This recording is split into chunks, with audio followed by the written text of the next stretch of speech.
Irmãos, o nosso tema anual, ele vai enfatizar sobre restauração, recomeçar, tempo de recomeços. E quando nós trabalhamos essa visão de recomeçar, restaurar, vem à nossa mente, vem ao nosso coração a necessidade de um quebrantamento. Se é recomeçar, é porque algo não funcionou. Porque ninguém recomeça o que funcionou bem.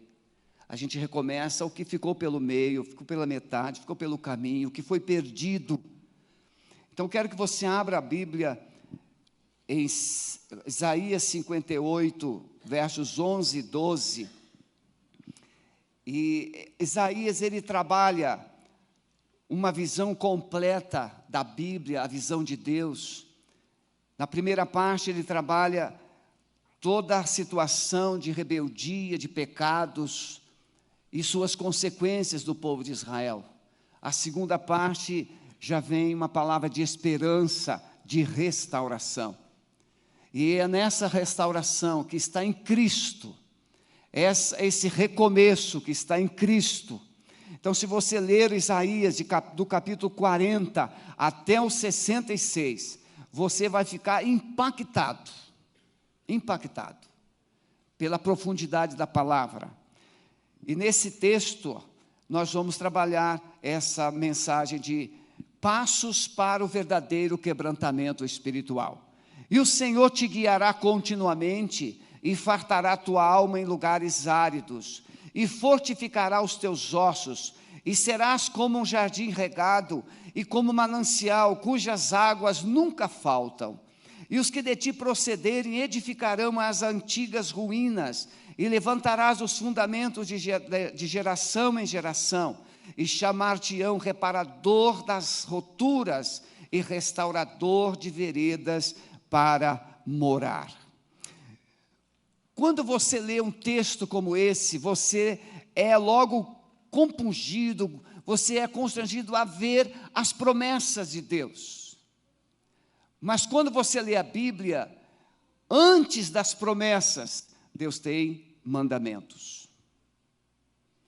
Toda vez que nós vamos encontrar promessas, elas estão dentro de um contexto de obediência. Se você ler Deuteronômio 28, as bênçãos e as maldições. Se você obedecer, se você guardar, todas essas bênçãos, essas promessas virão sobre vocês. Mas se vocês não obedecerem, vocês não guardarem, essas maldições também virão sobre vocês. Então nós, como cristãos, nós gostamos muito das promessas de Deus. E não consideramos com carinho os mandamentos, as advertências, os conselhos que Deus tem para nós.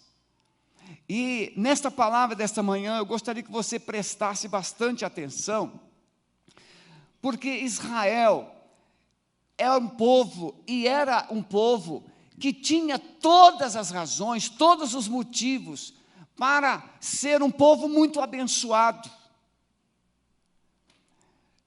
Tinha todas as condições de viver debaixo de promessas tremendas de Deus. Mas por que isso não acontecia? Porque o povo vivia num tobogã, logo em cima, outra hora embaixo, em cima, embaixo, em cima, embaixo. Irmãos, a vida cristã não é tobogã. A vida cristã não é uma recreação, não é uma aventura.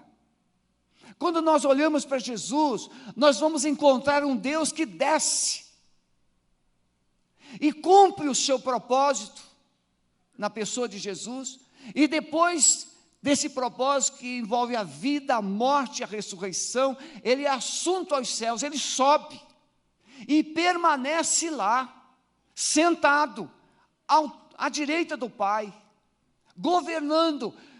Foi dado a ele todo o poder, toda a autoridade, todo o governo.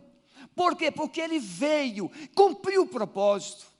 Em João capítulo 8, verso 29, Jesus diz assim: o Pai não me tem deixado só, porque eu faço sempre o que lhe agrada.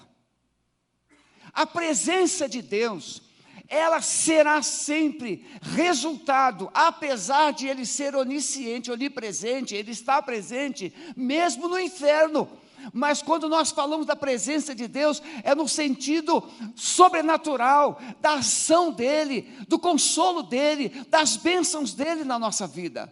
Então a presença de Deus sempre será resultado de uma ação humana, de quebrantamento, de obediência e de busca. Mas muitas vezes, Deus se fez presente para trazer juízo. Vivendo esse tempo de desesperança, Isaías, parece que o final dele não foi tão feliz. Um profeta corajoso, ousado, que diz, olhando nos olhos dos reis, o que Deus mandava dizer. Há um comentário que diz que Isaías pode ter sido morto pelo rei Manassés, no auge da crise moral e espiritual de Israel. Segundo alguns comentaristas, que Manassés colocou Isaías dentro de um tronco de árvore e cerrou Isaías no meio. Não podemos afirmar, mas lá em Hebreus vai dizer que alguns foram cerrados, e o único que tem essa indicação é Isaías. Por que ele pagou um preço tão alto? Porque ele enfrentou um tempo de crise muito alta. E nas horas de crise, Deus precisa de homens e de mulheres que tenham autoridade, que tenham unção, que tenham poder de olhar para o povo, para a nação nos olhos e dizer o que Deus manda dizer, dar a voz de Deus. Então, nesse contexto, Israel vivendo uma desesperança, mas eles tinham evidências tremendas de que Deus era poderoso. Eles tinham conhecimento da saída dos cativeiros, dos momentos de crise dos juízes, da história do Egito. Eles tinham conhecimento disso, mas eles não conseguiam estabilizar, viver essa fé, viver essa dependência de Deus de forma estável. Então vamos pensar aqui, meus irmãos, tudo isso que nós vamos falar agora é resultado de uma presença e de uma ausência de Deus. Por exemplo, encontramos um povo religioso. Se você começa pelo capítulo 58, verso 1, o profeta diz assim, Deus diz assim, clama em alta voz e anuncia este povo. Anunciar o quê? Anunciar o pecado. Irmãos, é muito ruim a gente ficar com esse pensamento de pecado, de acusar, de apontar. Mas naquele contexto, o profeta de Deus muitas vezes era levantado por uma missão injusta, ingrata, de chegar dentro do templo, na porta do templo, como Jesus teve que confrontar, e apontar o pecado. E subsequentemente, se você ler o capítulo 59, ele vai dizer o quê? Que a mão de Deus não está encolhida, o seu braço não está encolhido, que não possa salvar, mas são os nossos pecados que fazem separação entre nós e Ele. Então, esses motivos que eu vou citar agora, podem estar presentes na sua vida.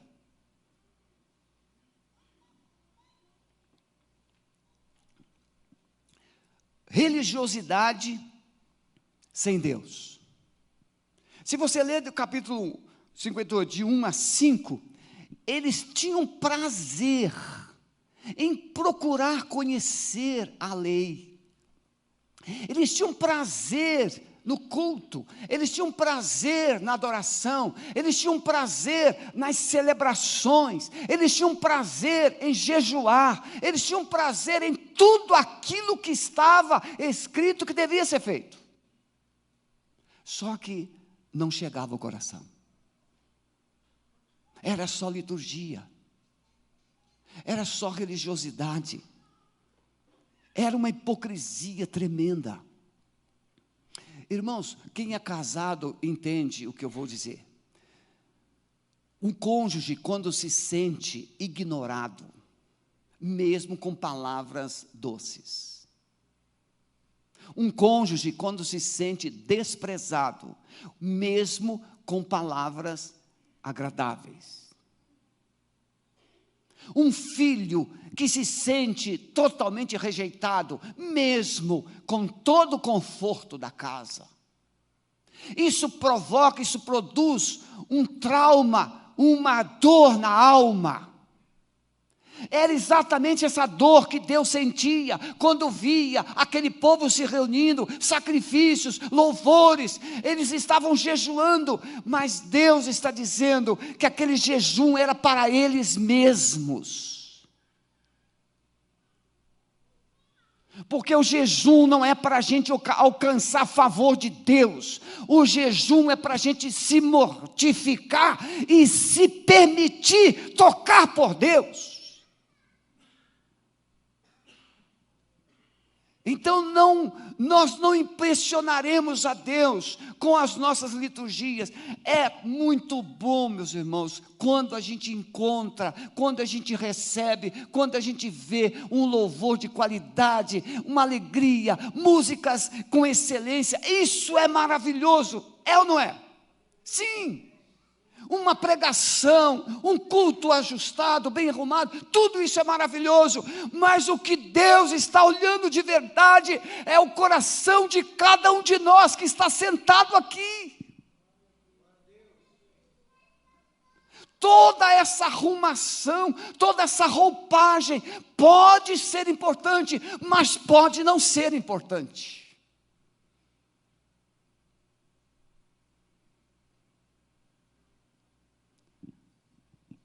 Eu não vou viajar na maionese, porque a minha esposa, eu olho para ela, eu lembro, ela fala assim, não viaja.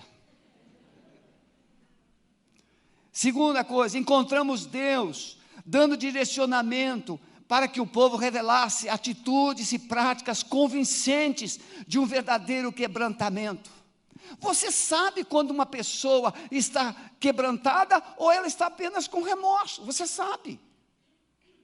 Quebrantamento produz arrependimento, e arrependimento não é remorso, arrependimento é atitude de mudar, atitude de mudança. Encontramos também frutos. Quando nós encontramos frutos, as bênçãos prometidas por Deus, aos que se dobram a Ele. Se você ler Deuteronômio 28, você vai encontrar as bênçãos, os frutos de vidas que andam com Deus. Nós vamos encontrar isso na palavra. E por último, encontramos a verdade que somente um coração quebrantado experimentará a verdadeira bênção e a verdadeira vitória que Deus tem para você, que Deus tem para cada um de nós. Então, diante disso, meus irmãos, eu quero falar 3 coisas. Primeiro, conceitos e práticas que impedem o verdadeiro quebrantamento. É o que nós começamos, hipocrisia. Se existe uma coisa que machuca a alma, que machuca o coração, que machuca Deus e a nós também, é fingimento. Hipocrisia é isso, é a gente fingir que é crente. Hipocrisia é a gente fingir que é espiritual. Hipocrisia é a gente fingir que vive aquilo que a gente fala. Hipocrisia é saber ensinar bem aquilo que não consegue fluir na nossa alma. Hipocrisia é conhecer a Bíblia de capa a capa, mas não consegue se comportar dentro dos padrões e dos princípios da palavra de Deus. Se lermos o Sermão do Monte, talvez fiquemos constrangidos com a nossa hipocrisia de vida. Sofrimento pode ser um sinal que Deus dá à igreja, à família, a cada um de nós, de que Ele está insatisfeito. Toda vez que o povo de Israel transgredia, se desviava, Deus permitia uma situação de dor. A dor, o sofrimento, pode ser também um instrumento de Deus para Ele manter você no altar. O caso de Jó, Jó não estava pecando. O sofrimento de Jó trouxe glória para Deus e trouxe revelação para Jó. Eu te conhecia de ouvir falar, mas agora eu consigo te ver. A hipocrisia não nos permite ver Deus. A hipocrisia somente se interessa por aquilo que Deus tem para nos dar. Como é difícil, como é ruim quando você é buscado por pessoas só por aquilo que você pode dar. Eu conto uma história bem engraçada, bem interessante. Eu tive meu conselheiro de jovens, ele era dono de um mercado e ele recebeu essa herança do pai. Quando eu me converti, ele era coautor de Bíblias. Comprei minha Bíblia com ele. E o pai deixou para ele era um comércio grande de cereais e muitas outras coisas, e ele tinha uma parcela, então ele tinha uma latinha lá, tipo assim, uma lata de Neston, e ele colocava ali lá, notas de 10, notas de 20 reais, 5 reais, deixava lá. E sempre chegava, ele era conselheiro dos jovens, então sempre chegava alguém e falava assim, pastor Luiz, o senhor tem aí um dinheirinho para me emprestar, estou apertado e tal. Ele fala assim, pega ali na latinha. E a pessoa ia lá na latinha e pegava. E a pessoa passava um tempo, voltava, pastor, tem mais uns 10 aí, eu preciso aí, pega ele na latinha. A pessoa ia lá na latinha, pegava.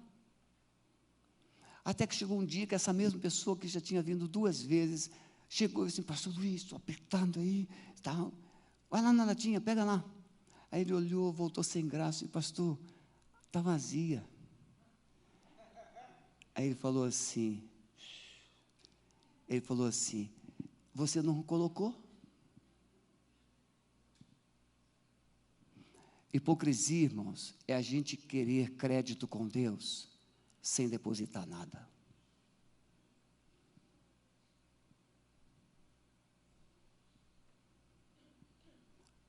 Vida de oração, 0. Intimidade da palavra, 0. Fidelidade no dízimo, 0. Empatia com o necessitado, 0. Ai, o dia que você entra em crise,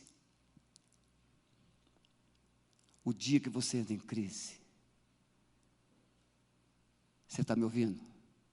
O dia que você entra em crise, você quer que Deus te ouça com toda atenção.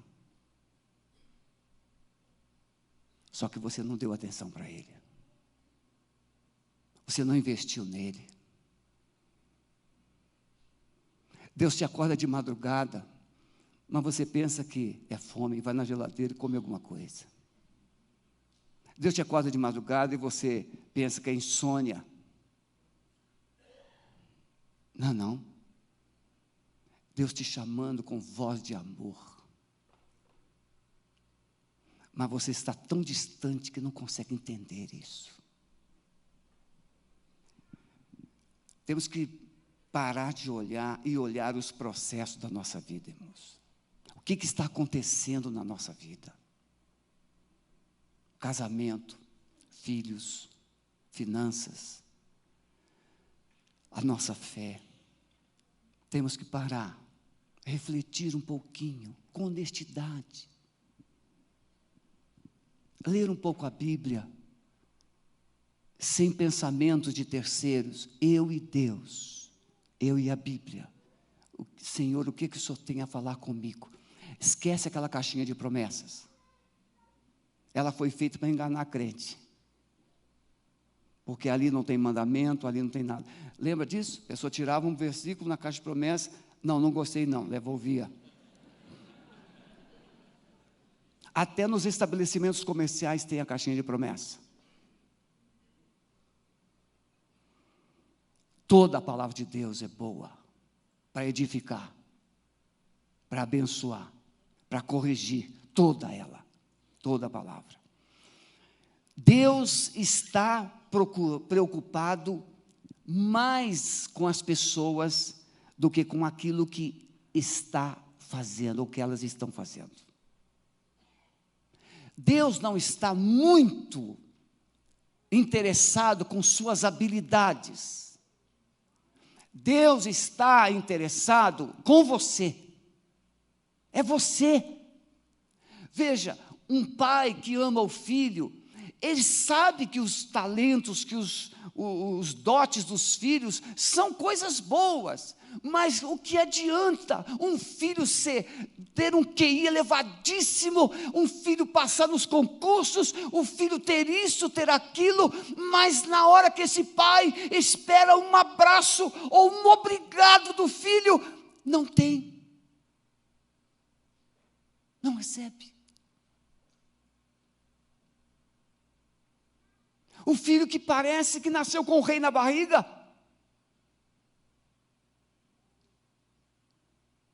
Deus está interessado em você.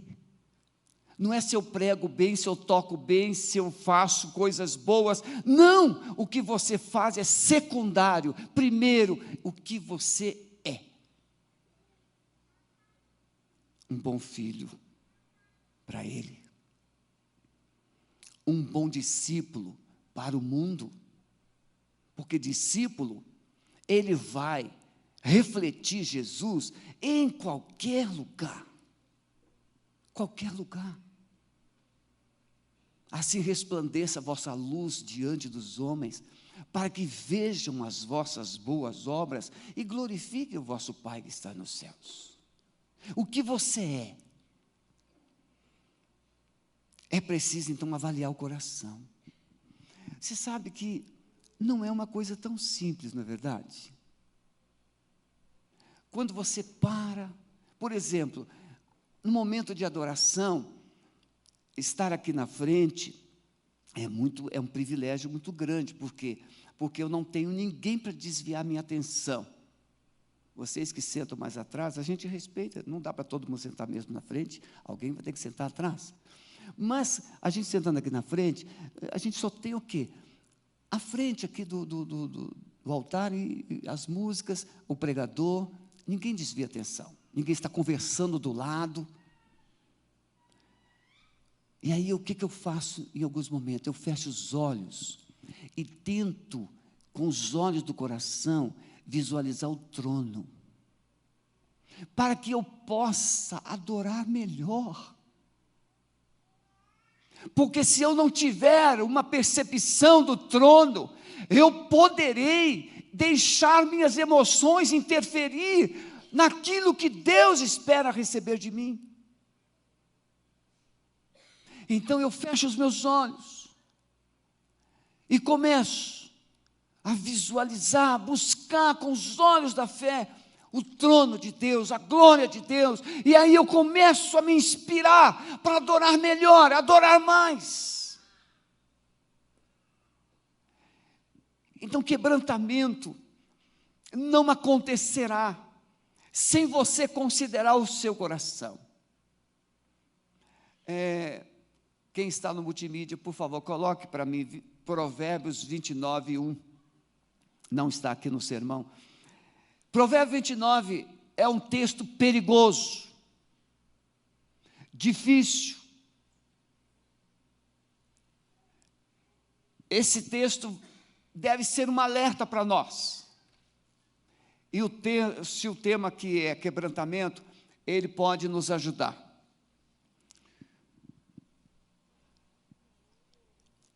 Deus está procurando chamar a nossa atenção, Ele usa e vai usar as circunstâncias, não é? Olha lá, o homem que muitas vezes, repreendido, endurece a cerviz, será quebrantado de repente, sem que haja cura. Por favor, preste atenção. Se Deus tem falado com você se Deus tem falado com você duas, se Deus tem falado com você três, se Deus tem falado com você muitas vezes, e você continua ignorando, cuidado, porque ele pode te quebrar, mas não te curar. Você está entendendo?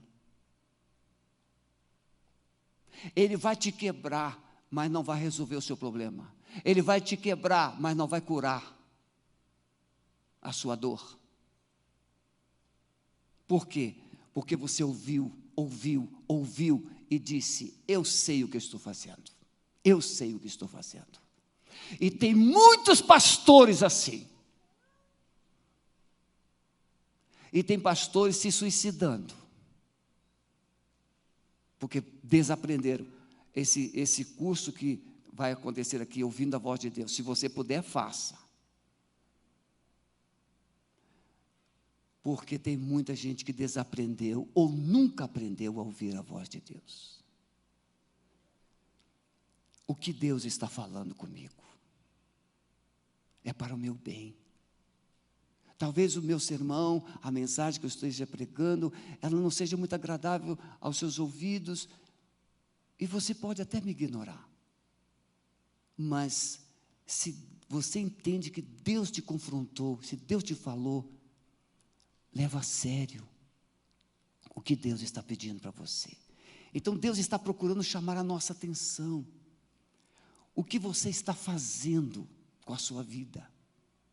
O que você está fazendo com seus dons e talentos? O que você está fazendo com sua inteligência, com seu conhecimento? O que você está fazendo com seus recursos financeiros? O que você está fazendo com aquilo que Deus colocou na sua vida? Como você está vivendo? A vida é individual. Nós não podemos julgar uma pessoa porque ela tem um jeito diferente. Tem gente que é extrovertida, tem gente que é introvertida, tem gente que fala com todos, outros não. Mas Deus é o único que tem as informações certas e completas para julgar cada um. Deus é o único que tem. Então você pode imaginar que uma pessoa, olha, fulano é uma bênção, mas só Deus tem as informações completas a respeito dessa pessoa. Só Deus tem. Por isso que nenhum de nós pode julgar o outro. Jesus nos ensina assim. Qual espaço você tem dado para Deus, para Ele agir na sua vida? Meus irmãos, a hipocrisia tem impedido Deus agir na nossa vida. Baixe a sua cabeça um instantinho, por favor. Eu quero que você reflita agora de coração. Se Deus jogasse seus pensamentos, suas emoções, o conteúdo do seu coração no telão da igreja, como é que você se sentiria?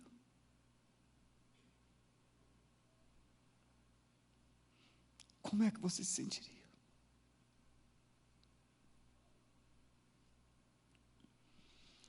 Agora olha para mim, por favor. Estamos começando um ano e o tema é restauração, tempo de recomeçar. Como você espera recomeçar sem Deus? Como você espera recomeçar do mesmo jeito que terminou, se não funcionou? Os mesmos erros, os mesmos pecados, as mesmas falhas, os mesmos comportamentos, os mesmos vícios, tudo igual. Não, meus irmãos. É um tempo novo, tempo de recomeçar. As festas judaicas, elas traziam essa inspiração. Quando o povo comemorava a Páscoa, o que o povo lembrava? Livramento, libertação, salvação. Então o povo era o quê? Compungido a viver um tempo novo com Deus, porque houve um preço. Quando você participa da ceia, Jesus está dizendo assim: este pão é o meu corpo, este cálice é o meu sangue, fazer isso em memória, lembre-se do que eu fiz.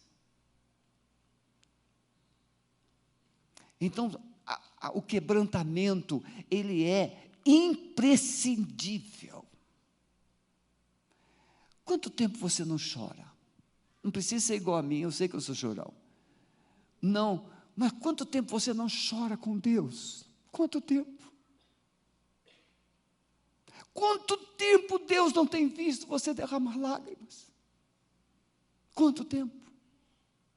Não chora nem por Deus, nem por você, nem por ninguém. Você já ficou um deserto.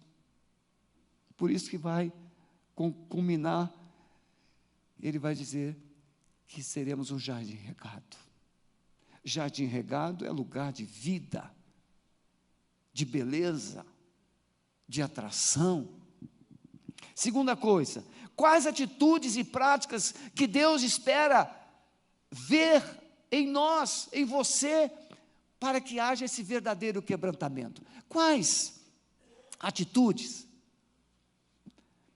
O que Deus quer ver? Deus espera muito mais do que palavras.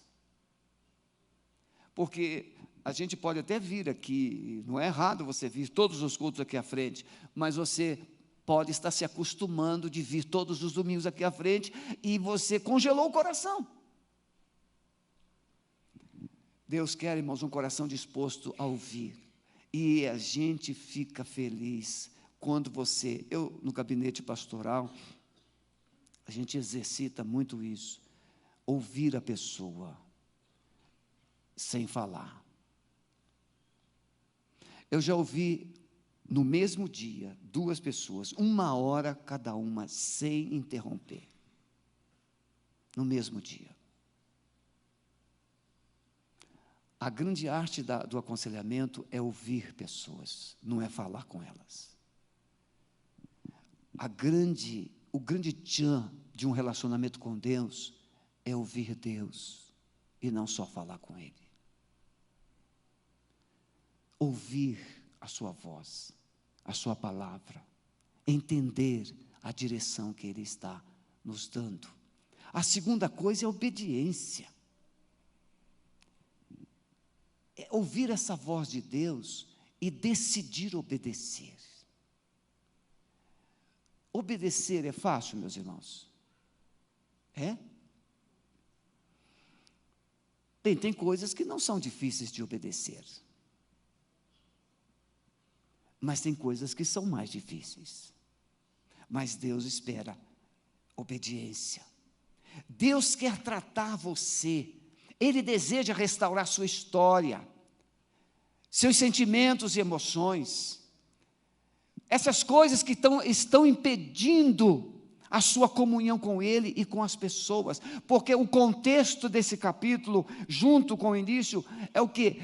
Gente amargurada. Quando nós chegamos nos versos 6 e 7, ele vai dizer: porventura não é esse o jejum que eu escolhi, que solte as ligaduras, coloque para mim o verso 6 e 7, solte as ligaduras do passado,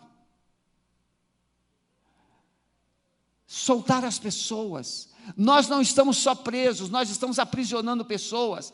Porventura não é este o jejum que eu escolhi, que solte as ligaduras da impiedade, que despedaça ou desfaça as ataduras do jugo, que deixes livres os quebrantados e despedace todo o jugo? Verso 7, porventura não é também que repartas o teu pão com o faminto, recolhas em casa os pobres e descerrados, e vendo-o nu, o cubras e não te escondas daquele que é da tua carne? Veja,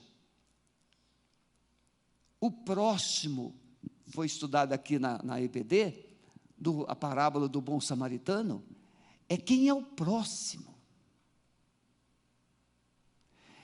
E o que eu estou fazendo com ele e por ele. Quem é o meu próximo? Quando Jesus, ele fala: olha, você julgou bem. O texto diz que o mancebo de qualidade, Jesus teve muita alegria com ele. Jesus o amou e de você está perto do reino de Deus. Mas vai, vende o que você tem, dê aos pobres. E ele saiu triste. Porque quem é o próximo? O próximo não é só aquele que eu decidi gostar. O próximo é aquele que você deixou de amar.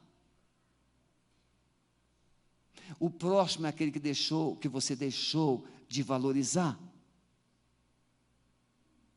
O próximo é aquele que você tem uma pendência com ele e não quer resolver. É o próximo.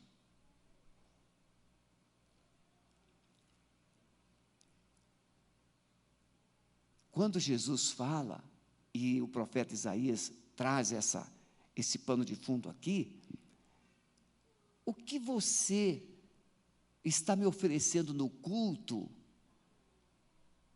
não está assim, trazendo valor para mim.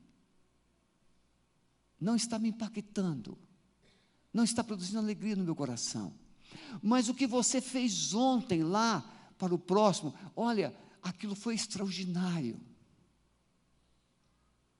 Você está entendendo, irmão? Não se contente de ser um cristão de domingo no culto. Segunda a domingo, o seu modo de viver vai revelar se você agrada ou se você não agrada a Deus. Fazer jejum sem você se importar com pessoas. Fazer jejum sem você soltar as amarras da sua alma. As amarguras, as pendências, pensamento crítico no alto nível. Toda pessoa que tem um pensamento crítico elevado tem um alto grau de rejeição na alma. Precisa ser solta essa alma. E quem é que te rejeitou? Ah, foi meu pai, foi minha mãe, foi meu líder. Você precisa perdoar essa pessoa, porque você, por mais orações e jejuns que você pratique, se você não se liberar e não liberar essa pessoa que você está presa por causa da rejeição, você não vai alcançar o favor de Deus.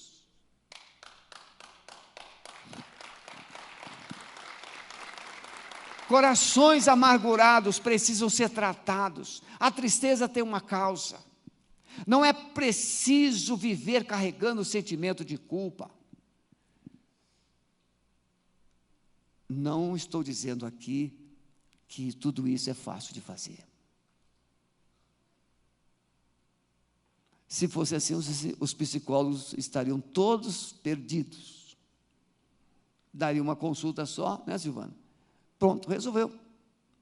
Mas aí tem a terapia. Por que tem a terapia? Porque o paciente não consegue se resolver, não consegue se resolver, não consegue se resolver. Então é melhor você marcar uma terapia com o Espírito Santo. Todo dia. O salmista Davi diz: sonda-me, ó Deus, e conhece o meu coração. Vê se há em mim. Deixa eu pular para a terceira.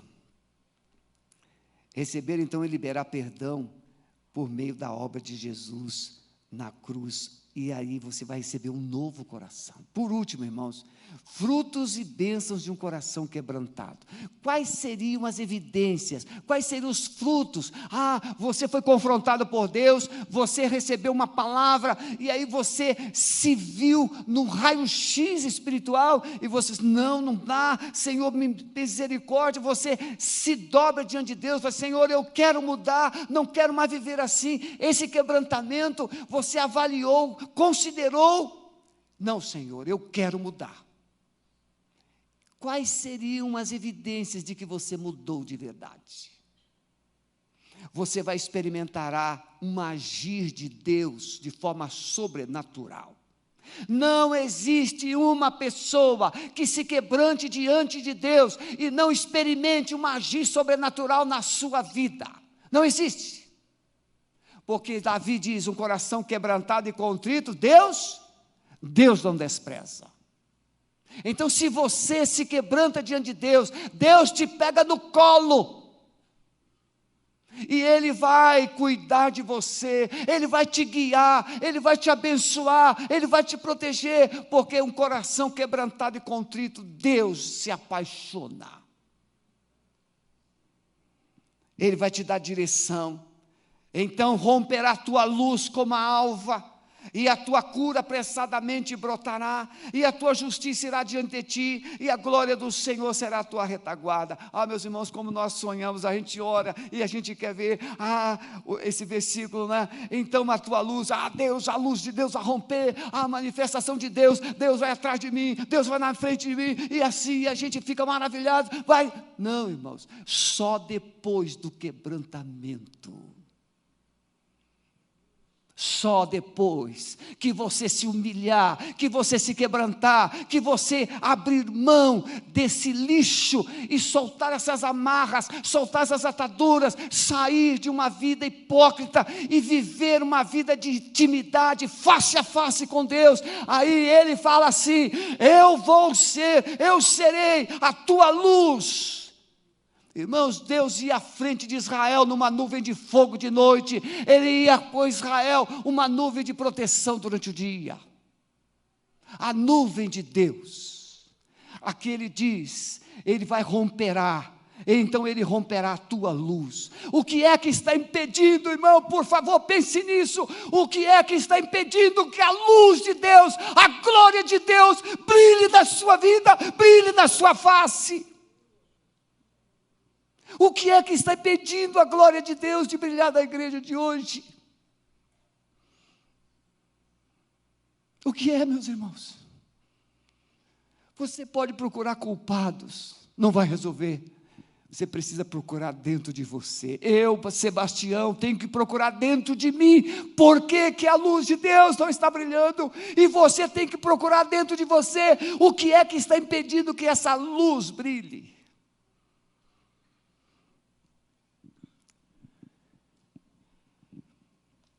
Ele trará cura ao seu coração. Olha, se tem uma coisa que a gente não resiste, é um coração curado. É o coração mais besta que existe. Você já viu o coração curado? Tem gente que tem um coração tão curado, que abraça todo mundo, beija todo mundo. Eu tenho uma irmã, meu Deus, sim, vocês não têm ideia. Meu pai é daquele tempo muito rústico. Meu pai fez uma cirurgia das carótidas, e a minha irmã, ela é muito melosa, essa que está com Parkinson, e aí ela foi visitar lá em Vitória. Eu cheguei lá, e meu pai estava nervoso, zangado. Eu disse: o que houve, pai? Essas meninas, a minha irmã chega, papaizinho querido, beijo para cá, beijo para lá, e a minha irmã tem que dar 3 beijos, 3, aqui em Curitiba é 1, no Carioca são 2, mas a minha irmã inventou o 3º beijo, tem que dar a face e a outra face. É assim até hoje. Eu vou lá, até hoje, 3 beijos. É muito beijo.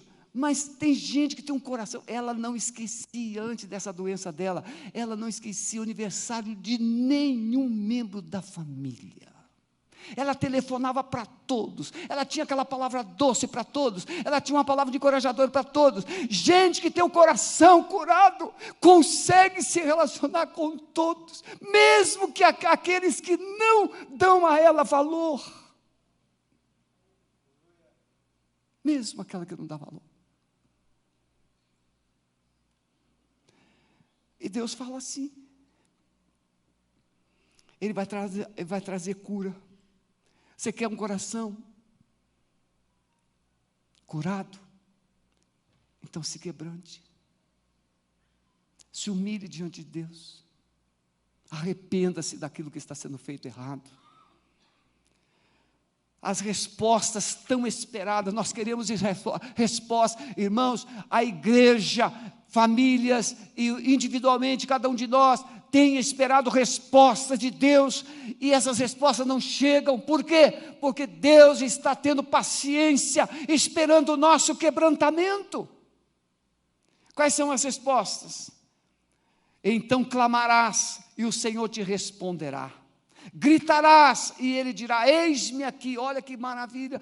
Irmãos, o que diz de Daniel? A resposta de Deus demorou 21 dias, mas o anjo, quando veio, diz: no dia que você começou a orar, a resposta saiu, porque ele tinha o coração quebrantado. A resposta pode não chegar, porque o diabo e outras circunstâncias estejam se interpondo entre você, mas você vai permanecer fiel, buscando, e Deus vai agir, e a resposta virá. A resposta de Deus virá, porque Deus está dizendo aqui, Ele dirá: eis-me aqui. Se tirares do meio de ti o jugo, e o estender o dedo, e o falar iniquamente. Irmãos, eu estou me controlando para não citar coisas de gente que anda pelos corredores falando mal dos outros. Dá vontade de citar o nome.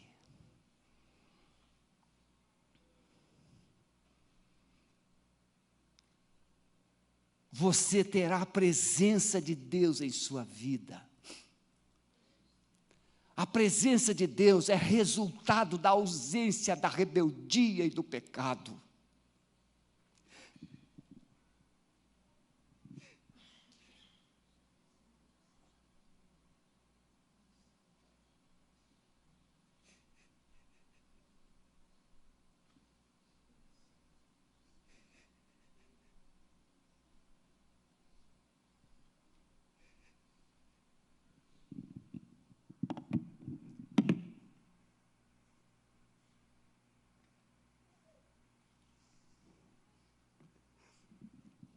Me perdoe.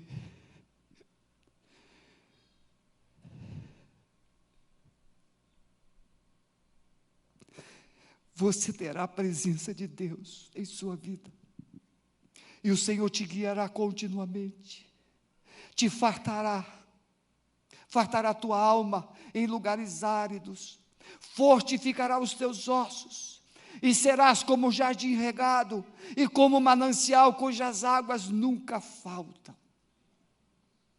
Esse é o resultado de gente que anda com Deus, este é o resultado de gente que se quebranta diante de Deus, este é o resultado de uma vida que se dobra diante de Deus.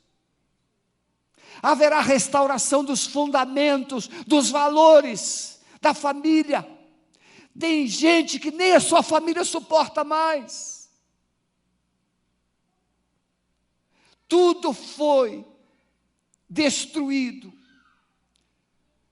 Mas Deus diz: o que foi destruído eu vou reconstruir, o que foi perdido eu vou restituir.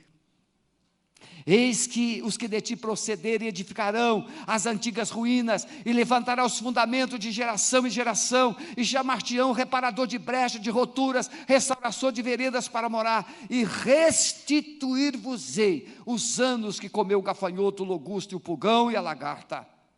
O meu grande exército que enviei. E veja, irmão, não foi o diabo que mandou esses inimigos para o povo, foi Deus. Veja, ele diz aqui: restituirei o grande exército que enviei contra vós. Deus enviou o pulgão, Deus enviou a lagarta, Deus enviou a logusta, Deus enviou o gafanhoto. Tem coisa destruindo valores na sua vida, que não é o diabo não, meu irmão, é Deus. Você está entendendo isso? É Deus, é a mão de Deus que está. Mas ele diz: agora que você se quebrantou, eu vou restaurar, eu vou restituir. Deus dá a vida e Deus tira. Abaixe sua cabeça, vamos concluir. Por favor, pense no que você ouviu. Quebrantamento é uma chave que traz a vitória para a sua vida. Então te deleitarás no Senhor, e te farei cavalgar sobre as alturas da terra, e te sustentarei com a herança de teu pai Jacó, porque a boca do Senhor o disse. Você pode reconstruir a sua história. Pastor, minha história é um fracasso. Está no dia, a hora de você reconstruir.